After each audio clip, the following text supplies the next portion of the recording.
it's only tragic and not absolute hell. And you can do that, in the worst situation. You can make it only tragic and not hell. And there's a big gap between tragedy and hell. There's nothing worse at a deathbed than to see the people there fighting. The death is bad enough, but you can take that, as terrible as it is, and make it into something that's absolutely unbearable. And maybe I think, and this is sort of what I closed the book with, is this idea is that if we didn't all attempt to make terrible things even worse than they are, then maybe we could tolerate the terrible things that we have to put up with in order to exist. And maybe we could make the world into a better place.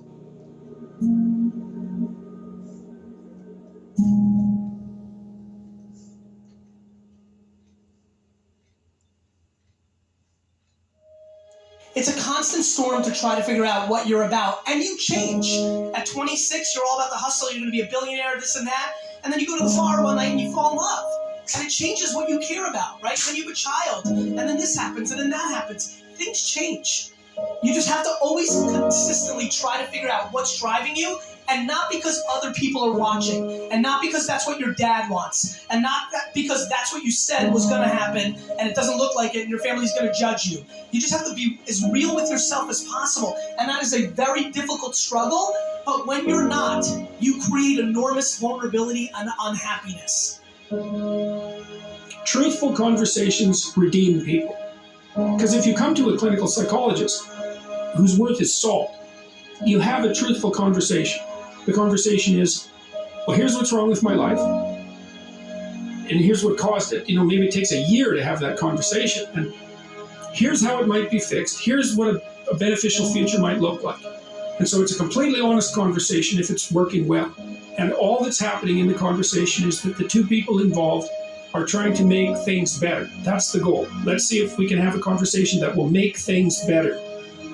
I think one of the factors in the resistance to these ideas of discipline and of taking responsibility for yourself is people recognizing that they're not doing that in their own lives, and they get upset, and instead of looking internally, they try to attack the thing that's upsetting them.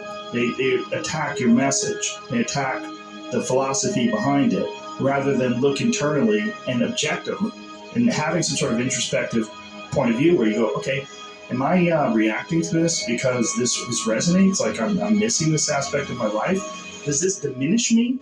Or is this guy pointing something out that I can benefit from? Very few people are willing to do that.